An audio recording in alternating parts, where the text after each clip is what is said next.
Sabi ko, Lord, tulungan mo naman kami. Isang nakakaantig na kwento ang muling umagaw ng pansin sa publiko matapos ibahagi ng veteranong komedyante na si Dagul o Romeo Pastrana sa tunay na buhay ang kanyang kasalukuyang kalagayan. Ang dating nagpapatawa sa milyon-milyong Pilipino ay ngayon ay humaharap sa isa sa pinakamabigat na laban ng kanyang buhay.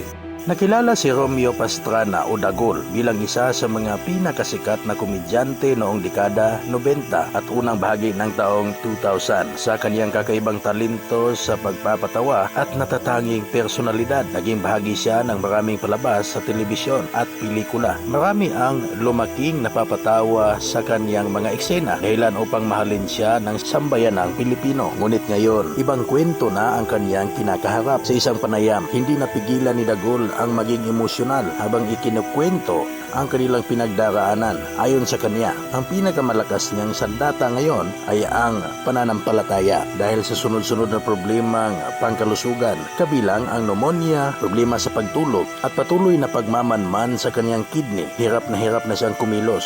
Sa katunayan, gumagamit na siya ng wheelchair dahil sa panghihina ng kanyang mga tuhod at sa epekto ng kanyang kondisyon. May mga problema rin siya sa kanyang kaliwang mata dahil sa katarak, ngunit hindi pa siya maoperahan dahil kailangan pa ng karagdagang pagsusuri at sapat na pondo. Mas lalo pang dumurog sa puso ng maraming Pilipino ang kanyang ibinahagi na madalas siyang naiiwan mag-isa sa bahay kapag umaalis ang kanyang asawa at mga anak upang magtrabaho at pumasok sa eskwela. Sa kabila ng lahat ng kanyang pinagdaraanan, hindi pa rin nawawala ang kanyang pag-asa. Patuloy siyang nananalangin na sana ay magkaroon muli ng pagkakataong makabalik sa pag-arte upang makatulong sa kanyang pamilya. Marami sa kanyang mga tagahanga ang nagpahayag ng suporta at panalangin para sa kanyang agarang pagaling. Para sa kanila, hindi nila malilimutan ang saya at halakhak na ibinigay ni Dagul sa loob ng maraming taon sa industriya ng showbiz. Ang kwento ni Romeo Pastrana o Dagul